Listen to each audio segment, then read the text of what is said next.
Bismillahirrahmanirrahim. Assalamualaikum warahmatullahi wabarakatuh. Selamat pagi anak-anak sekalian.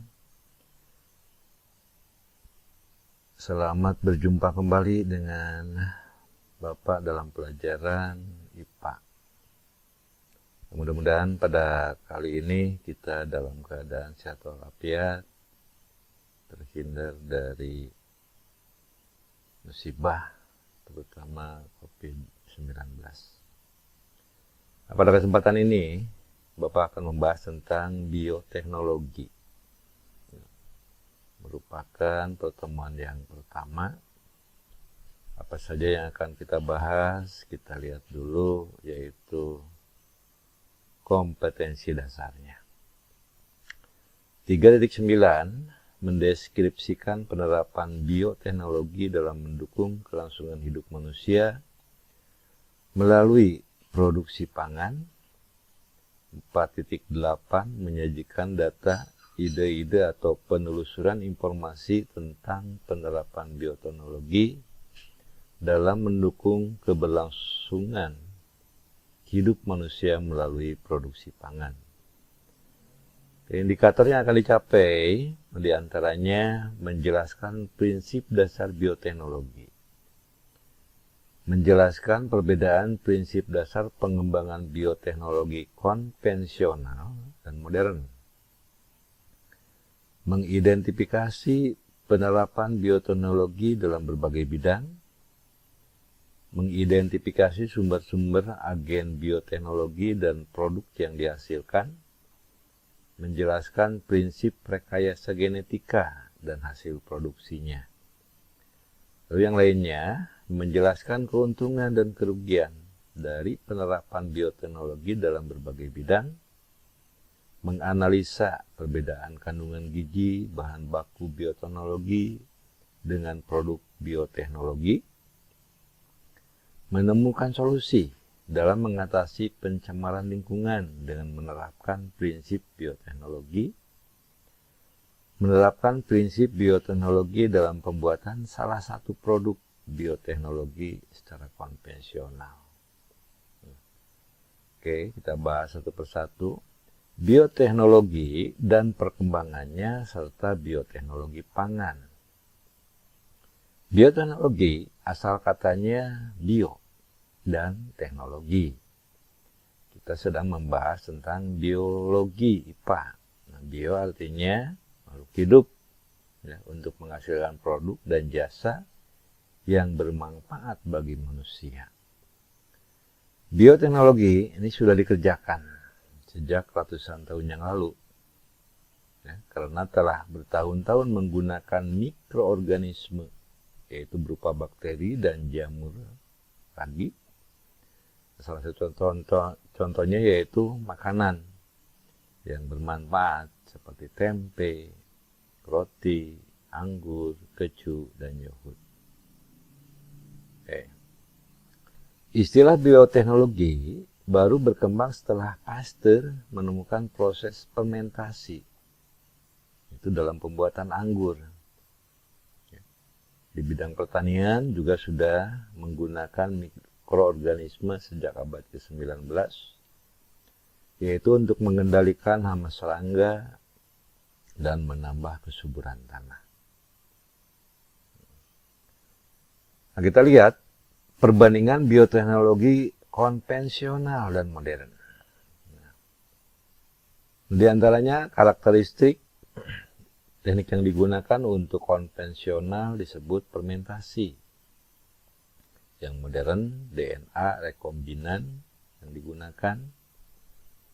Lalu, keterlibatan manusia konvensional, yaitu tidak mengubah sifat atau proses pada agen biologi organisme yang digunakan, sementara modern mengubah sifat atau proses pada agen biologi yang digunakan. Contoh hasil konvensional yaitu berupa tempe, tape, kecap, asam cuka, yogurt, alkohol, dan lain-lain, masih banyak ya. Dan yang modern yaitu insulin dari bakteri asam cuka, yogurt, dan tomat ya. Itu hasil modern. perbandingannya. Oke, untuk mikroorganisme yaitu mengolah ya limbah industri, dan juga untuk di bidang kesehatan dan kedokteran, manusia telah dapat memproduksi vaksin tertentu dengan bantuan virus. Di antaranya yang sedang kita hadapi ya, yaitu berupa bakteri ataupun virus ya, yaitu COVID-19, sehingga sebentar lagi kita ya akan diadakan vaksinasi ya, yaitu memasukkan bakteri ke dalam tubuh kita sehingga tubuh kita menjadi kebal. Nah, perkembangan pesat bidang biologi sel dan biologi molekuler sejak tahun 1960-an mendorong perkembangan bioteknologi secara cepat. Dewasa ini manusia telah mampu memanipulasi, mengubah dan atau menambahkan sifat tertentu pada suatu organisme.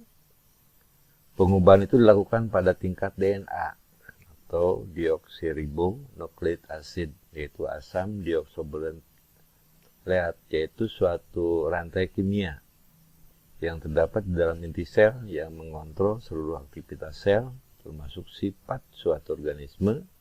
Ini sudah kita pelajari ya. Lalu ya, atas dasar itu definisi bioteknologi adalah pemanfaatan dan atau perekayasaan proses biologi dari suatu agen biologi untuk menghasilkan produk dan jasa yang bermanfaat bagi manusia. Definisi bioteknologi modern, karena ada rekayasa proses termasuk rekayasa genetika. Nah, definisi yang pertama mengacu pada bioteknologi konvensional, tradisional, di mana manusia hanya menggunakan proses yang terjadi dalam organisme tanpa melakukan manipulasi, seperti dalam pembuatan TP ataupun tape, peyem ya, itu ada manipulasi. Lalu bioteknologi konvensional, ya, bioteknologi konvensional atau biologi yang mengandalkan jasa mikroba untuk menghasilkan produk yang dibutuhkan manusia melalui proses fermentasi atau proses peragian. Ya. Nah, tidak melakukan manipulasi organismenya atau rekayasa menciptakan kondisi dan bahan makanan yang cocok bagi mikroba untuk berkembang secara optimal. Nah, contoh, tadinya tepung, ya, berubah menjadi glukosa. Nah, itu karena ada aspergillus, ya, dan juga ada Saccharomyces. Dari gula, dari glukosa bisa menghasilkan alkohol. Nah, hasilnya yaitu bisa berupa asam cuka atau metanol. Itu dari hasil tepung atau karbohidrat ya. Nah, contoh konvensional tape, peyem, itu memelihara jamur ragi tape, mikroba pembuat tape. Nah, ini pada ketela pohon ataupun nasi ketan yang dijadikan substrat bagi jamur atau ragi ya, bagi jamur ragi. Nah, ini dengan menggunakan tape. Nah, pemeraman ketela pohon atau nasi ketan yang telah ditaburi ragi sebagai upaya untuk menciptakan kondisi yang sesuai untuk pertumbuhan jamur ragi. Ya. Untuk lebih jelas mungkin nanti kalian bisa mencoba ya, yaitu membuat peyem, ya, membuat tape, baik dari singkong ataupun dari nasi ketan ya. Nah, untuk lebih jelasnya kita lihat tayangan berikut ini. Terima kasih atas perhatian kalian. Jangan lupa di subscribe, di like ya, untuk perbaikan selanjutnya. Juga di komen ya. Nah, kalian bisa lihat nanti videonya, dan jangan lupa untuk mengisi absensi dan juga mengerjakan tugas-tugas yang akan Bapak berikan. Oke, sekian dulu untuk pertemuan kali ini. Billahi taufiq wal hidayah. Assalamualaikum warahmatullahi wabarakatuh. Kali ini kita akan membahas mengenai bioteknologi dan perkembangannya. Banyak teknologi yang dikembangkan oleh manusia untuk memenuhi kebutuhan hidupnya dengan memanfaatkan makhluk hidup. Misalnya dengan memanfaatkan bakteri dan jamur. Salah satu contoh olahan makanan yang memanfaatkan jamur adalah tempe. Tahukah kamu tempe? Pernahkah kamu makan tempe atau makanan olahan dari tempe? Tempe adalah salah satu bahan makanan yang dibuat dari fermentasi kedelai dengan bantuan jamur yang terdapat pada ragi. Tahukah kamu ternyata tempe lebih mudah dicerna oleh tubuh dibandingkan kedelai?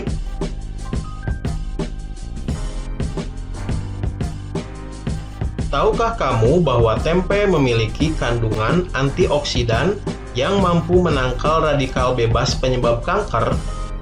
Jika kamu perhatikan struktur tempe, kamu akan menemukan benang-benang putih pada tempe.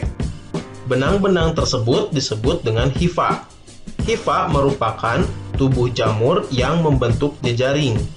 Keberadaan hifa menyatukan butiran biji kedelai yang satu dengan yang lainnya, sehingga menjadi struktur yang lebih kompak dan padat yang kita kenal sebagai tempe. Tempe dapat dikelompokkan menjadi salah satu produk bioteknologi karena dalam proses pembuatan tempe melibatkan suatu mikroorganisme.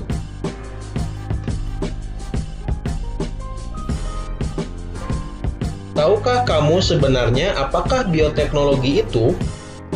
Bioteknologi berasal dari kata bio, yang artinya makhluk hidup, dan teknologi, yang artinya suatu cara atau alat untuk memudahkan manusia dalam memecahkan masalah atau membuat produk yang berguna.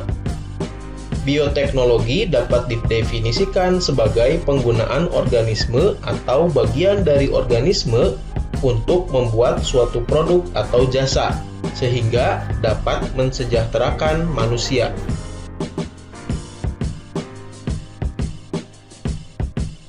Bioteknologi mulai berkembang pesat sejak tahun 1857.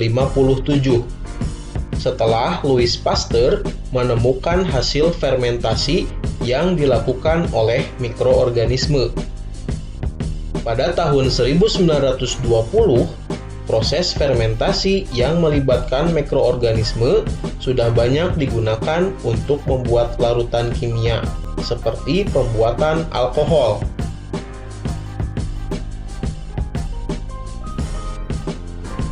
Bioteknologi yang memanfaatkan secara langsung mikroorganisme seperti bakteri maupun jamur, enzim yang dihasilkan mikroorganisme, dan melibatkan proses fermentasi untuk menghasilkan produk atau jasa disebut dengan bioteknologi konvensional. Contoh produk bioteknologi konvensional misalnya tempe, tapai, roti, keju, dan yogurt.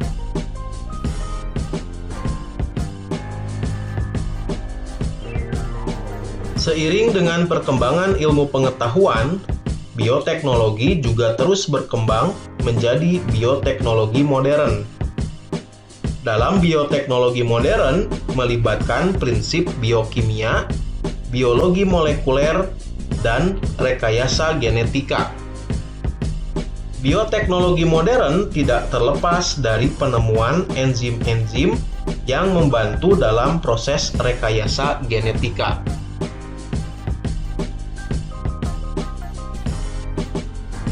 Melalui teknik rekayasa genetika, para ahli bidang bioteknologi dapat menyusun pola gen sedemikian rupa sehingga menghasilkan organisme yang sifat-sifatnya sesuai dengan yang diharapkan. Misalnya, melalui rekayasa genetika dapat dihasilkan ikan yang memiliki ukuran lebih besar dari ukuran ikan normal.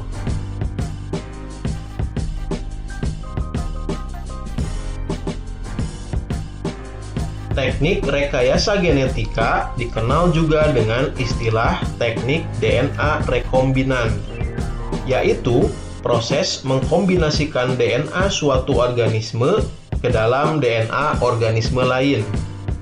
Organisme yang menggunakan bagian gen dari organisme lain di dalam tubuhnya dikenal dengan istilah organisme transgenik. Tumbuhan, hewan, dan bakteri transgenik tidak hanya digunakan untuk keperluan penelitian, namun juga untuk memenuhi kebutuhan di bidang medis, pertanian, dan peternakan.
Terima kasih sudah menonton video ini.